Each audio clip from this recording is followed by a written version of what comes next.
Hello students, हमारा chapter set continue है। Okay, आज जहां तक हमने पढ़ा था आज उससे थोड़ा आगे 2 पॉइंट हमने खत्म किए थे। आज हमारा नया पॉइंट है सबसेट। ये सबसेट क्या है पहले तो ये जानना जरूरी है। सब यानी वन टाइप ऑफ किसी का पार्ट। हम जब कहते हैं कई बार क्या करते हैं कि हम पूरी केक लाते हैं। ओके, अगर पूरी केक हम घर पे लाते हैं और किसी का बर्थडे विश करते हैं और हैप्पी बर्थडे बोलने के बाद जब केक काटते हैं तब केक का जो पीस निकालते हैं, एक छोटा सा पीस जब बाहर निकालते हैं तो वो जो पीस है वो पूरी केक का एक सब पार्ट है। ओके, तो ऐसे ही यहाँ पर हमारा एक सेट है, उसमें अगर कोई पार्ट है तो हम उसको कहेंगे उसका ही एक सब पार्ट। ओके, तो यहां पर आप देख सकते हो कि 2 सेट मैंने लिखे हैं। सेट ए में 1, 2 और 3 लिखा है, बी में 1 और 3 लिखा है। तो यहां पर हम देखते हैं कि ए बी का सब पार्ट है या फिर बी ए का सब पार्ट है। ओके, ए में 1, 2, 3 यानी मान लो ये पूरी केक है। ओके, और उसमें से 1 और 3 ये 2 एलिमेंट बी में है। ओके, तो फिर बी क्या हुआ, ए का सब पार्ट। ओके, तो उसको हम कहेंगे सबसेट। ओके, हमारी ये चैप्टर की लैंग्वेज में हम उसको कहेंगे सबसेट। तो बी हमारा ए का सबसेट हुआ, पर ए बी का सबसेट कहलाता नहीं है। पूरी केक एक छोटे से पार्ट का सब पार्ट नहीं होता, ये छोटा सा पार्ट ही पूरे केक का सब पार्ट होता है। तो ऐसे ही हमने लिखा है A not subset of B. Okay, A B का सबसेट नहीं है पर बी ए का सबसेट है, क्योंकि बी के जो एलिमेंट है 1 और 3 वो ए में है, पर ए के जो एलिमेंट 1, 2, 3 ये तीनों इसमें नहीं है, यानी कि ये इसका पार्ट है, ये ए बी का पार्ट है नहीं। ओके, तो हम लिख सकते हैं कि बी सबसेट ऑफ ए। तो ये राइट है। ओके, ये भी राइट है, ए बी का सबसेट नहीं है, सिर्फ बी ए का सबसेट है। ओके, तो ये हुआ सबसेट पार्ट। ओके, उसके भी काफी सारे डिफरेंट पार्ट है, देखते हैं हम। हमें आगे मिलेगा एक ऐसा एरो। ओके, क्या कहेंगे उसको, इंप्लाइज। क्या कहेंगे, इंप्लाइज। इंप्लाइज का मतलब क्या है और कैसे कहां पे यूज होता है वो भी हम देख लेते हैं। एक छोटा सा एग्जांपल है, सपोज कि बी सबसेट ऑफ ए है हमारा। अभी क्या है, B subset of A. Okay, B subset of A implies, हम यहां पर इंप्लाइज की अप्लाई करते हैं। सॉरी, इफ यहां पर सोचते हैं कि 3 की बात लेते हैं। ओके, तो 3 belongs to A implies 3 belongs to B. Okay, तो इसका मतलब क्या हुआ, B subset of A, B के सभी एलिमेंट्स ए में है। Okay, B subset of A. ये कब होगा, ये कब होगा, सबसेट कब होगा, जब कोई एलिमेंट 3 ए में है और 3 ए में भी है और 3 बी में भी है। एज इट इज 1 बी में भी है और 1 ए में भी है, बट 2 जो है वो बी में नहीं है। ओके, तो हम ए नॉट सबसेट ऑफ बी कहेंगे, बी सबसेट ऑफ ए कह सकते हैं, क्योंकि इनके दोनों ही एलिमेंट ए में है। ओके, चलो एज इट इज एक दूसरा एरो भी है दोनों साइड पे, जिसको हम कहेंगे इफ एंड ओनली इफ। इसका मतलब है इफ ओनली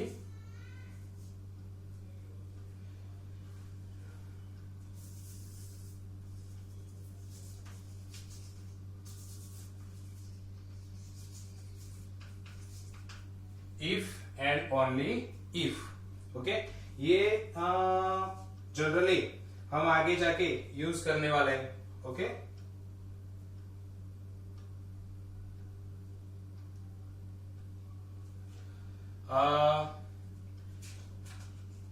नेक्स्ट पॉइंट हमारा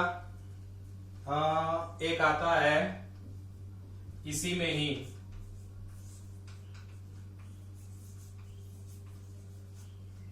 सिंगलेटन सेट। ये सिंगलेटन सेट क्या है?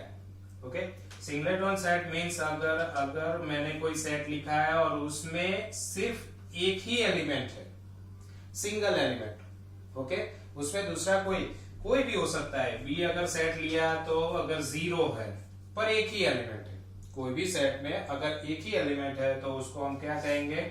Singleton set. Okay, as it is आगे चलते हैं तो हमारे पास एग्जांपल्स दिए हैं, कुछ एग्जांपल्स देखते हैं। चलो एग्जांपल 9। ओके, टेक्स्ट बुक में एग्जांपल 9 में ब्रैकेट दिया है जिसमें कुछ सेट्स दिए। पहला दिया है 5, दूसरा a is equal to 1 3। Okay, दूसरा b is equal to set दिया है 1 5 9 और c दिया है 1 3 5 7 9 1 3 5 7 और 9। ओके, चलो एग्जांपल 3 में ये पहला दिया है 5, सेट A 1 3, B में 1 5 9 और C में 1 3 5 7 9। ओके, अब कुछ क्वेश्चन पूछे हैं। ओके, क्वेश्चन के आंसर्स हम देंगे। फर्स्ट पूछा है 5, फिर ब्लैंक B दिए। ओके, सेट B दिया है। तो अब 5 जो है वो B में है, तो मैं आपको ये बता दूं कि 5 हर एक सेट का सबसेट है। ओके, हर एक सेट में पहला सबसेट कौन आता है? तो 5 मीन्स कुछ नहीं। अगर मान लो पूरी केक है, ओके, तो पूरी केक में से अगर जब तक हम कट नहीं करते पीस पूरी केक, ओके, तो कितने पीस हमने लिए? तो कुछ नहीं लिए, यानी 0 पीस लिए। ओके, तो कुछ नहीं, तो हर एक में कुछ नहीं तो आता है। ओके, तो कुछ नहीं वो हर एक का सबसेट है। ओके, तो इसका मतलब 5 कोई भी सेट हो, हर एक का पहला सबसेट कौन होता है? 5, then it is a subset. Second question पूछा है A और B। तो देखो तो A के 1 और 3 वो B में है, 1 है पर 3 नहीं है। ओके, A के जो एलिमेंट्स है 1 और 3 वो B में है, ये पूछ रहे। अब यहां पर दो बातें फिर से मैं बीच में आपको रोक के समझा देता हूं कि ये दो चीजें हमें नोट डाउन कर लेनी चाहिए। एक है बिलोंग्स टू और एक है सबसेट। बिलोंग्स टू कब और सबसेट कब यूज होता है? बिलोंग्स टू एलिमेंट के लिए, सिर्फ एलिमेंट की बात कर रहे हो कि एक कोई भी 5 है 6 है 7 है कोई एलिमेंट है वो पूरे एक सेट में है या नहीं है। ओके, तब बिलोंग्स टू की बात। पर जब सेट पूरा एक सेट है वो दूसरे सेट में है कि नहीं, उसके जितने भी एलिमेंट्स है दूसरे सेट में है या नहीं, यानी कि सेट ए के यहां पर आप देख सकते हो सेट ए में 1 और 3 दो एलिमेंट्स है, वो दोनों के दोनों इसमें होने चाहिए। अगर नहीं है तो नॉट सबसेट। ओके, तो यहां पर ए के 1 है, ए सेट में से 1 एलिमेंट है पर 3 यहां पर नहीं है। Okay, that means not subset. एक सेट नहीं चलता, एक एलिमेंट नहीं चलता, जितने भी एलिमेंट ए में है वो सभी के सभी बी में होने चाहिए कंपलसरी, तो ही हम उसको सबसेट कह सकते हैं, अदरवाइज नॉट सबसेट। तीसरा एक ब्लैंक्स है हमारे पास, ए और सी की बात है। चल सोचो तो ए के सभी एलिमेंट सी में है 1 और 3, ए के एलिमेंट ए सेट के दो एलिमेंट 1 और 3 इसमें है 1 और 3, यस है, तो इसका मतलब इट इज अ सबसेट। समझ में आ रहा है? ओके, और नेक्स्ट है बी और सी। चल बी के सभी एलिमेंट्स सी में है 1 5 9। देखो तो 1 इसमें है, 5 इसमें है और 9 इसमें है। Yes, it is a subset. अगर मैंने उल्टा पूछा होता सी सबसेट ऑफ बी तो नहीं हो सकता, क्योंकि 5 सॉरी इसमें है 3 तो इसमें नहीं है, 7 इसमें है पर इसमें नहीं है, तो हम नहीं कह सकते कि C subset of B. Okay, B subset of C हो सकता है। Okay, clear. तो इस तरह से काफी सारे एग्जांपल्स आपके सामने टेक्स्ट बुक में रखे हैं। ओके, आप देखोगे तो समझ में आएगा। आई होप कि सबसेट का ये पार्ट आपको समझ में आया होगा। सिंगलेट ऑन सेल यानी कि एक ही एलिमेंट, जिस सेट में एक ही एलिमेंट होता है, कोई भी हो सकता है। ओके, अगर डॉट भी है तो भी वो सिंगलेट, और एक ही डॉट है तो वो सिंगलेट ऑन सेट बन सकता है। ओके, अगर set C is equal to मैंने सिर्फ डॉट लिखा है तो ये भी एक one type of singleton set कहलाता है। ओके, चल तो अब हम जाते हैं आगे।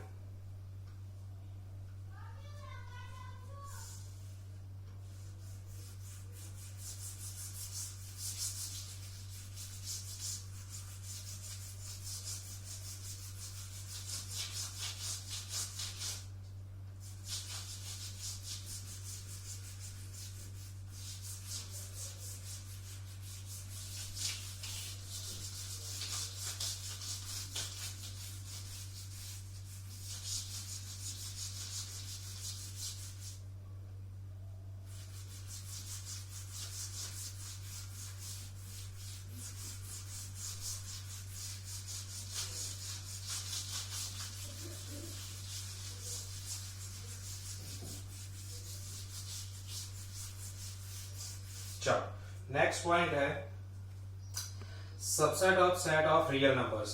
ओके, हमने स्टार्टिंग में ही पढ़ा था नेचुरल नंबर। ओके, दूसरा सेट था होल नंबर, तीसरा था इंटीजर, जेड था, फिर क्यू था। ओके, उसके बाद आर था। ओके, तो n के जो भी नंबर है, हमें नेचुरल नंबर पता है कि 1 2 3 4 5 6 7, ये पूरा एक सेट है इनफाइनाइट तक। ओके, वो सभी के सभी एलिमेंट्स W में है। यस, ओके, क्योंकि W स्टार्ट होता है 0 से, होल नंबर स्टार्ट होता है 0 से, 0 1 2 3 4 5 6 है, तो हम लिख सकते हैं कि n subset of whole number. n के जितने भी एलिमेंट्स हैं सभी होल नंबर में है। हम ये नहीं कह सकते W सबसेट ऑफ n, ये रॉन्ग है। ओके, W के, क्योंकि इसमें 0 है पर नेचुरल नंबर में 0 नहीं है। ओके, तो इस तरह से इन सबकी चैनल लिखनी है तो हम कैसे लिख सकते हैं? तो n subset of W, W is a subset of Z, Z is a subset of Q and Q is a subset of R। Reverse में कोई भी आता नहीं है। अगर कोई पूछे कि Q सबसेट ऑफ n तो it's a not subset. Okay, तो ये थी हमारी नेचुरल यानी रियल्स नंबर की subset positions. Okay, now intervals.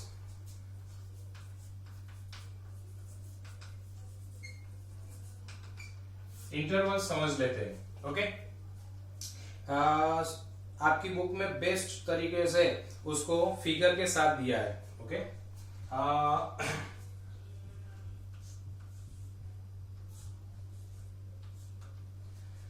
इसका मतलब ओके, अगर मान लो कि ये हमारी नेचुरल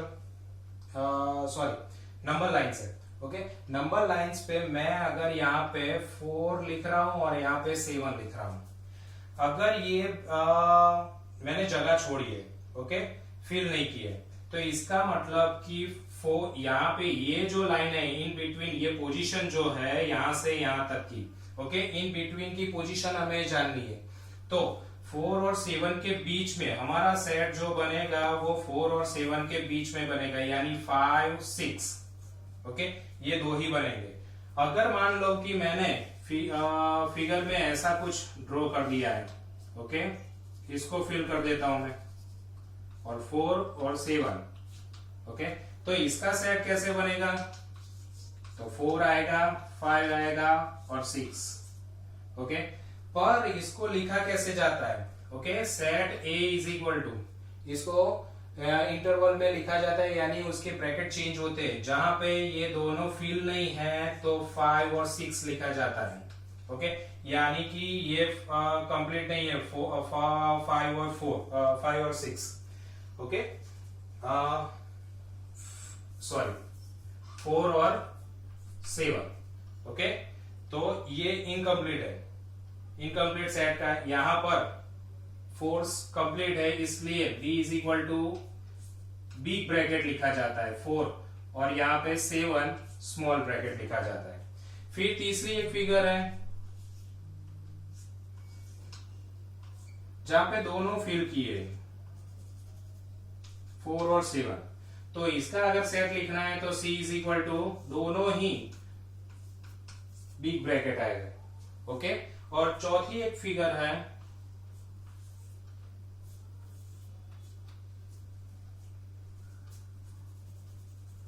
लास्ट में। ओके, 4 और 7। ओके, तो इसका सेट अगर लिखना है तो 4 इनकम्प्लीट वाला सेट यानी स्मॉल ब्रैकेट, और 7 यानी कंप्लीट वाला तो बिग ब्रैकेट। यानी कि अगर इन चारों को फिर से एक बार समझना है कि लेस देन और लेस देन इक्वल में, तो फर्स्ट वाली जो फिगर है, फर्स्ट वाली फिगर को हम इस तरह से लिख सकते हैं, देखो कि 4 less than x less then 7। Okay, इसका मतलब x की वैल्यू कौन कौन सी हुई, 5 और 6। तो इसका मतलब कि जब भी वो इनकम्प्लीट हो तो स्मॉल ब्रैकेट से डिनोट होता है। तो इसका मतलब हम समझ सकते हैं कि इसके आगे भी वाला नंबर से ही उसकी बाउंड्री होगी। ओके, तो ये स्मॉल ब्रैकेट वो हमें और भी एक आगे की बाउंड्री दिखाता है। ये इन बिटवीन 4 जो है वो बाउंड्री दिखाता है, 7 भी यहाँ पर बाउंड्री दिखाता है, बट यहाँ पर ये जो है वो बाउंड्री कंप्लीट है। ओके, यहाँ पे इसकी बाउंड्री अभी ओपन है, दैट मीन्स ये कंप्लीट बाउंड्री का बिग ब्रैकेट और इसका स्मॉल ब्रैकेट। ओके, तो अगर इसको 4 और 7 का सेट हमने लिखा है तो 4 और 7 का सेट बनता है 5 और 6 का। ओके, पर इसको स्मॉल ब्रैकेट और बिग ब्रैकेट में जब इंडिकेशन करना हो इंटरवल के फॉर्म में, तब इस तरह से उसको इंडिकेट किया जाता है। अगर मान लो कि ये स्मॉल ब्रैकेट है तो समझ लेना है उसको हमें सेट में इन्वॉल्व करना नहीं है। अगर बिग ब्रैकेट है तो समझ लेना है कि ये नंबर हमारे सेट में आएगा, इन्वॉल्व होगा। जैसे यहाँ पे दोनों ही बिग ब्रैकेट है तो इसका मतलब 4 और 7 इंटरवल है, और 4 और 7 के साथ बीच में जो आते हैं सभी एलिमेंट्स आएंगे। अगर मान लो सेकंड वाला हमें लिखना है तो सेकंड वाला कैसे लिखेंगे, 4 इन्वॉल्व होता है, बिग ब्रैकेट है तो 4 इन्वॉल्व होगा, तो less than equal. Okay, x less then 7 involve होता नहीं, इसलिए सिर्फ लेस देन, वहां पे इक्वल है नहीं। तीसरा वाला अगर फिगर का हमें लिखना है, वो दोनों ही बिग ब्रैकेट है। ओके, दोनों ही बिग ब्रैकेट का इंटरवल लिखना है तो 4 less than equal x less than equal 7 लिखा जाता है। यानी कि 4 और 7 x की वैल्यू जो हम ले रहे हैं वो उसमें 4 भी आएगा और 7 भी आएगा, और इन दोनों के बीच का इंटरवल यानी 5 6, यानी 4 5 6 7, ये चारों नंबर आएंगे। और चौथी वाली जो हमारी फिगर है, ओके, उसको अगर लिखना है तो 4 उसमें इन्वॉल्व नहीं होता, तो 4 less than x less than equal to 7 involve होता है क्योंकि उसके आगे बिग ब्रैकेट का इंटरवल है। ओके, तो इस तरह से हमारे ये इंटरवल्स अगर आपको क्वेश्चन में दिए गए हैं तो उसको इसी तरह समझना है, स्मॉल ब्रैकेट और बिग ब्रैकेट। स्मॉल ब्रैकेट का मतलब उसको इन्वॉल्व नहीं करना है, बिग ब्रैकेट का मतलब उसको हमारे सेट में इन्वॉल्व करना है, और ये दोनों के बीच के जितने भी एलिमेंट्स आते हैं वो सभी उस सेट में इन्वॉल्व होंगे। ये हमारा इंटरवल यानी कि जो बाउंड्री है, बाउंड्री कैसे, वो बाउंड्री गिननी है या नहीं गिननी है, वो हमारे स्मॉल ब्रैकेट और बिग ब्रैकेट के हिसाब से हम उसको जानेंगे। अगर स्मॉल ब्रैकेट है तो उसको इन्वॉल्व नहीं करना है, अगर बिग ब्रैकेट है तो उसको हमें सेट में इन्वॉल्व करना है। तो ये रहा हमारा इंटरवल। ओके, अब जाते हैं आगे, पावर सेट।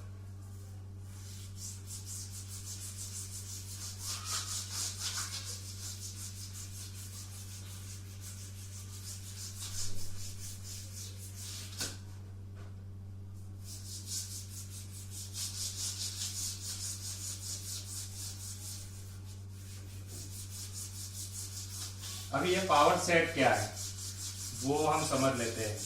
यानी कि जो सेट दिए हैं उस सेट का काफी सारे सबसेट बनते हैं। ओके, तो वो सबसेट समझने की कोशिश करते हैं। अगर मान लो कि मैंने हमारा पावर सेट, अगर मैंने लिखा है 1 2 और 3 एक सेट लिखा है, ओके, तो इसके कितने सबसेट बन सकते हैं? ओके, तो वो हमें पहले समझ लेना है। तो इसका पहला एक सबसेट कौन सा जो हर एक में कॉमन आता है, मैंने अभी आगे एक टॉपिक के पहले से कहा था कि सभी पूरी केक है, अगर काटा नहीं है तो क्या कहेंगे, कितने पीस है उसके, कुछ पीस नहीं किए। ओके, तो कुछ नहीं यानी एम्प्टी सेट हर एक में आता है। तो इसके सबसेट लिखने मुझे, तो पहला कौन आएगा 5, दूसरा एक सेट इसमें से ही बनता है, एक पीस इसका है, ओके, तो 1 बनेगा, दूसरा तो 2 बनेगा एक सेट, तीसरा मुझे एक सेट दिया है, ए नंबर का सेट दिया है, उसमें से उसके पार्ट करने हैं यानी सबसेट बनाने, तो सबसेट में बना रहा हूं पहले कुछ पार्टीशन नहीं किया इसलिए 5, फिर 1, फिर 2, फिर 3, ओके, फिर कौन आएगा 1 और 2 साथ में हो सकता है। ओके, कोई ऐसा भी होता है कि केक के पीस किए है, ओके, हर एक बार के हिस्से में 1 1 1 1 आते हैं, पर कई बार क्या होता है कि अगर मम्मी है तो अपना पीस, अगर मान लो कि लड़के को ज्यादा केक अच्छी लगती है तो मम्मी क्या करेगी, थोड़ा सा चख के पूरा का पूरा पीस अपने लड़के को दे देगी, यानी कि लड़के को 2 पीस मिल गए, तो ये रहे 2 पीस, ऐसे ही वो भी उसके सबसेट कहलाते हैं। ओके, और कौन सा आएगा 1 2 आया, ऐसा ही 2 3 होगा, ओके, ऐसे ही 1 3 भी बनेगा। ऐसे ही अगर मान लो कि कोई पूरे घर में अगर 3 लोग हैं और 3 लोगों में अगर केक लाए हैं पर सिर्फ लड़के को केक पसंद है, मम्मी पापा को केक अच्छी नहीं लगती, तो पूरी केक कौन खा जाएगा, वो लड़का। इसका मतलब कि 1 2 और 3 भी आएगा। तो कितने से सबसेट हुए उसके 1 2 3 4 5 6 7 और 8, यानी कि ये 8 जो सेट है वो सभी के